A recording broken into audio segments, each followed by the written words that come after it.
Hello, I'm CammyG, and welcome back to our Fortnite Save the World videos. So, Frozen Fjords is round the corner, Christmas time is nearly here, the snow is coming, I love it, I love anything snow, and with Frozen Fjords comes a new modifier. Well, I say new, obviously it's back from previous years, but the Frozen Fjords Venture Zone has its own modifier, which is very unique. I'd say it's the most unique out of any of the other ones, because each class gets their own buffs and debuffs, which is very interesting. I really like that. Now, I did play Frozen Fjords last year and also many years ago, but I wasn't really in tune with the modifiers then, so I thought it's probably useful if I make a video about this, because there's probably a lot of people out there that also don't really know what the zone does. They might go in and notice that they're dealing not as much damage as they used to, or, you know, maybe they're dealing more now, and they're just like, huh, what's going on? So I thought I would explain things, and yeah, just go through all the classes. We'll show a few examples of builds you could use as well. These won't be the most effective builds at all.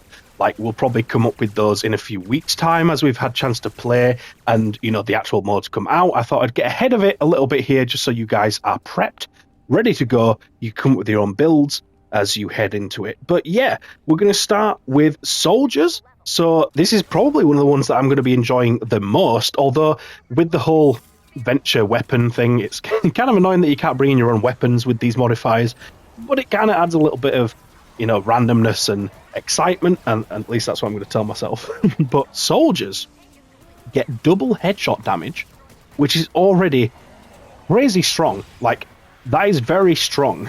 If you use any weapon that has headshot damage on it, or a build that uses headshot damage, you are now going to be just doing insane damage if you can actually hit the headshots.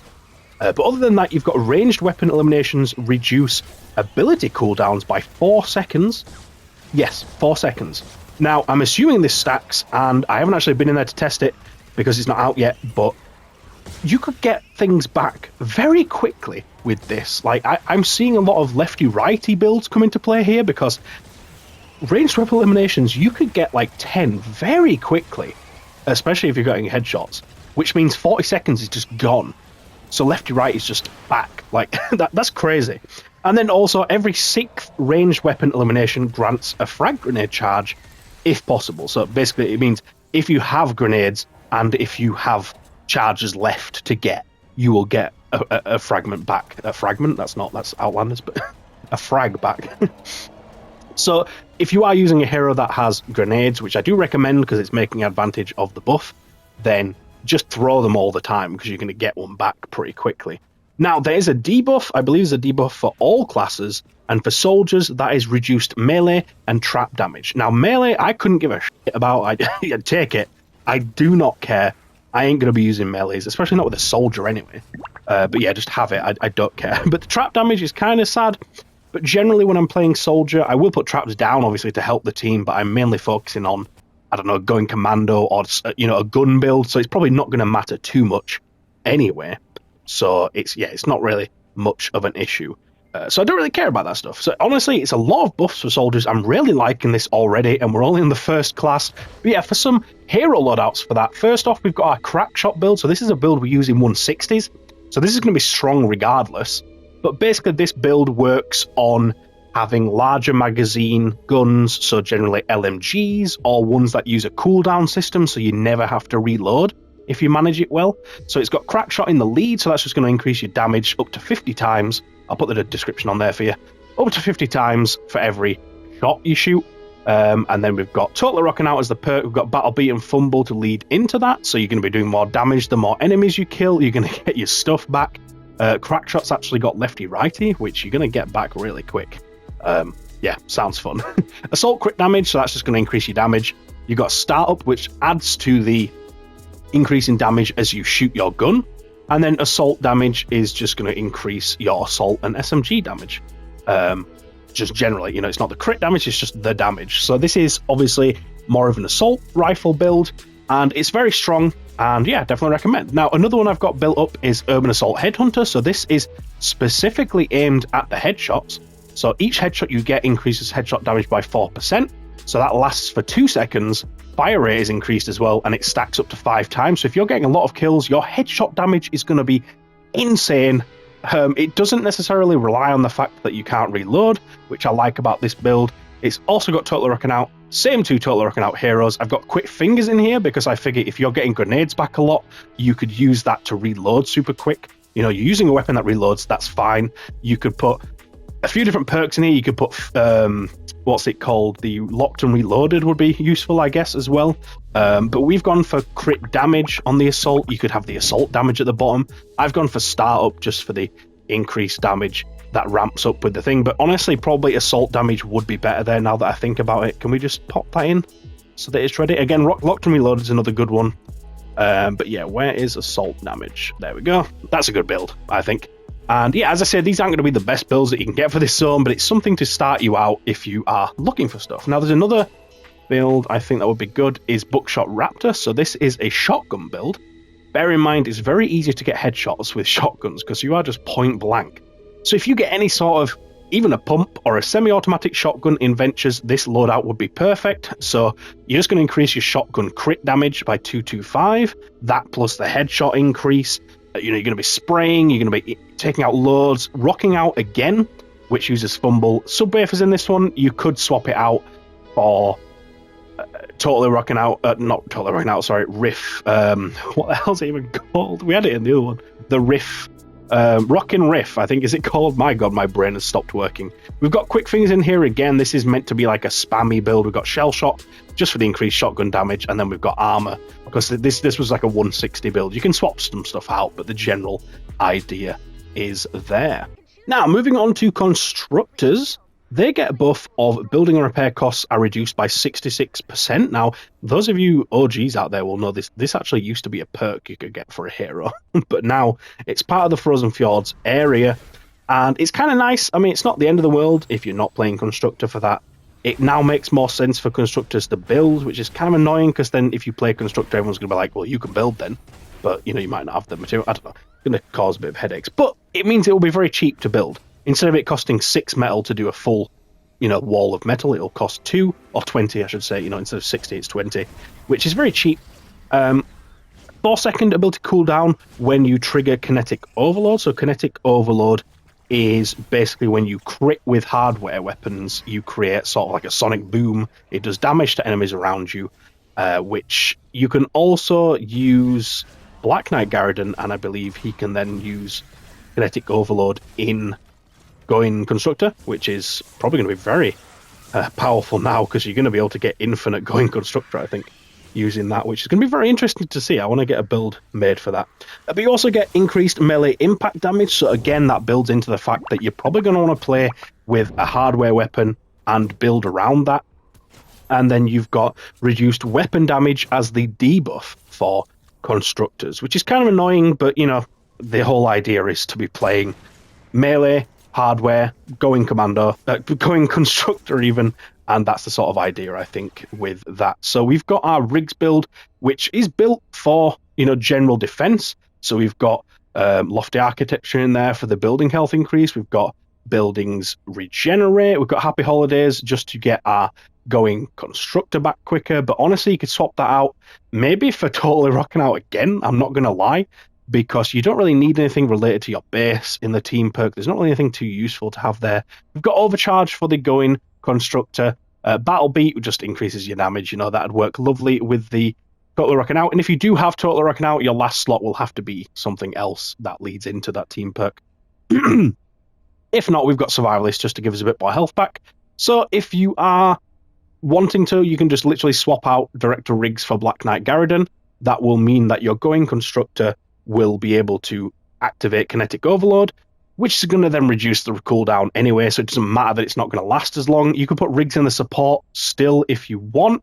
I'd probably do that. I'd probably use this build, take Battle Beat out, put rigs in that support slot, and then put Black Knight Guard at the top, is what I think would be good to use with it. And other than that, you can use, you know, just a hardware build would be strong as well. So if we go to Constructors, we've got their hardware critical rating in the main slot, and then there's also a hardware damage there with Tank Penny. Both of those would be good as the main hero, and you've also got Steel Wool Sid for the Kinetic Overload damage increase. So, you know, there's plenty you can do with this Really fun times. Just make sure, I think, if you're going to use this, put in at least 1 or 2 perks around the base, just to make sure that your base is going to survive. Obviously, base does increase the armor of your walls and stuff, but having that extra health and that extra repair, well, extra repair, the repair itself is really useful, so I think that would be good to put in. Now, for the ninjas, we have ability eliminations increased melee damage and attack speed by 50% for 10 seconds. 10 seconds is a long time. Bear in mind that Dragon Slash has a cooldown of 10 seconds, so if you use it, you then get a buff for 10 seconds. You can use it again, rinse, repeat. That is beautiful stuff. Then we have melee eliminations reduce active ability cooldowns by 2 seconds. So that 10 seconds on the Dragon Slash has now just become 8 seconds. It's now just become, and you've got it. You can use it straight away. So we're going to need probably a Blast from the Past energy regeneration build for this, I would think. And then you've got 2 times Shadow Stance, which just means, I believe, it will last 2 times longer and you'll get 2 times the armor. I'm assuming that's what that means. And then as the debuff, you've got reduced weapon and trap damage, which is similar to the soldier, except they've swapped the weapon and the melee around, which makes sense because ninja are melee heroes and soldiers are gun heroes. You know, that's basically how that works. So that makes sense to me. In terms of the loadouts for this, I think Dragon Scorch is a perfect hero for this. He's got a very strong Dragon Slash, and then in the support, you can just put a bunch of stuff to do with, you know, your melee weapon. In fact, for this, I would say, because we've got a Blast from the Past build, I'd replace one of them with probably the Sarion Fight. I mean, your Dragon Slash does a lot of damage anyway. I'd probably take that out and put energy regeneration in with Fossil Southie, so that's what that would look like. Which means you're going to be getting your energy back because, you know, with these cooldowns on melee eliminations, you're going to be getting Dragon Slash back very quickly. You've got your throwing stars as well, and then you've got Assassination, Anatomy Lessons. These are just making your melee super powerful, and Survivalist just keeps your health up. You could swap that out for a Smoke Bomb regenerate. It's up to you how you want to go about that, but I think this is going to be a super powerful build for this. I think other than the Dragon Scorch, there's a hero that works on throwing stars, which I can't remember exactly which hero it is, but I think it just reduces the... I mean, the Affliction one would be good, but I think there's a cooldown. The cooldown would be good. I think this might be an energy one as well. There's a lot of heroes to do with throwing stars, as you can see as we go through here. So I think you could definitely make use of something like that. But Dragon Scorch, to me, just makes the most sense. But if you want to go someone in the main slot that's more aimed towards your melee, so Sarion Claws, perhaps. So that's who we have in support here. She'd be really good in the main slot because she adds a higher percentage of your current health to your melee weapon damage. That would basically make it more of a weapon build than an ability build, whereas having Dragon Scorch in the lead makes it more of an ability build than a weapon build. It depends how you like it. I prefer using the abilities with ninjas, but you might be a melee connoisseur, as Debbie is, and that might be, you know, the way you want to go with that. And finally, for the Outlanders, the first thing we have is that the anti-material charge, so that is your punch when you have your pickaxe out, that costs 0 energy now. Yeah, you heard that right, 0 energy. No Fossil Southie builds this season, not needed. You can just spam and farm as much as you want. That's really crazy. So one of the heroes that comes to mind is the Bloodfinder AC. I thought it was Striker AC in the stream the other day, but thankfully someone corrected me in the chat. That's Bloodfinder AC. He would be really fun with this, I think, because he deals more damage with anti-material charge. If you could just get an anti-material charge build, that would be kind of hilarious, no? I think that would be something fun to work towards. But other than that, they also get ability damage increased by 30% just across the board. No need to activate it. It's just always there. So obviously any Teddy build or lefty righty build, any of that stuff is going to be absolutely strong. Just like maybe in Blasted Badlands, you know, where the damage was increased as well. And then finally for the buffs, you have charge fragments are granted every 50 seconds. So it's going to help with, you know, making an infinite Teddy build or just help with the Teddy reduction in general. I think you guys are going to know what builds I'm going to recommend for this. But for the debuffs, you've got weapon and trap damage, similar to the ninjas for this one. So they're kind of wanting you to use melee, which is a little bit weird, to be honest, but fair enough. In terms of those loadouts then, Cyberclops. Cyclops is the one. Thank you. There we go. No, I kid. There's probably better ones to go for. This is my go-to just because they're energy and you get all 3 damage abilities. I think it's really, really powerful. And, you know, you've got pressing charges in there for the extra damage. You could probably swap that out, or maybe the Teddy damage, in fact, because the pressing charges will increase the shock tower damage. Because you're getting a 30% buff on ability damage all times in this zone, you probably want to swap out Berserker for maybe the heroes that take more advantage of the charge fragments. If you're going to be regenerating one every 50 seconds anyway, you'd probably want to swap that out for an additional 10% reduction in the cooldowns when using a fragment. I think that's going to work really well with that zone. But then you've got other builds like Madcap here. So Madcap is... a lot of people really dig Madcap as the main hero. I personally don't see it. I have tried it a few times. I have yet to fully test it, but the build they've come up with is increased duration. You've got Agility Cup is obviously core in there. You've got pressing charges, and then they've got fragment generation and the impossibility matrix. Now you can get rid of the fragment generation depending on what missions you're doing. I would say overbearing would be good to put in there if you're doing a defense mission, you know, where the enemies are far away and spawn. If you're doing encampments, for example, Berserker is probably going to be good, although you're not going to get the full benefit of that with the 30% increase in the zone anyway. So there's a few different things you could do, I suppose, with that. There's not much left to do, which is why I think, personally, Cyclops in main makes more sense, because putting Cyclops in here wouldn't make sense. He's not a good support hero for a Teddy build, because he needs it to be doing energy damage, and he's the only one that can make it do energy damage. So, yeah. But honestly, with this zone, you'd probably be better off using Jilly Teacup or any Bear With Me hero in the main slot. You'll get her from the event, I believe, at some point, or the store. I can't remember exactly where you get her from. But she's a Christmas hero. So she works with this area. You know, you put her in there, you've got a longer Teddy, you're getting the charge fragments, you can take advantage of them, and then you can put Madcap in the support, and yeah, you've got a really strong build there. So plenty to go for with the Outlanders there. Now, that is the Frozen Fjords area. Now, as I say, we'll be doing specific hero loadouts as we play it and test stuff, you know, get the proper best builds you can get. But those are some that I thought I'd just throw in and give a bit of a head start for you guys and explain the zone. And yeah, I hope to see you guys in the streams when we get there. I want to play Frozen Fjords with you guys, because it's honestly just a magical area. I love the snow, and that's basically all you need to know. So thank you so much for watching, and I'll see you in a future one. Cheers.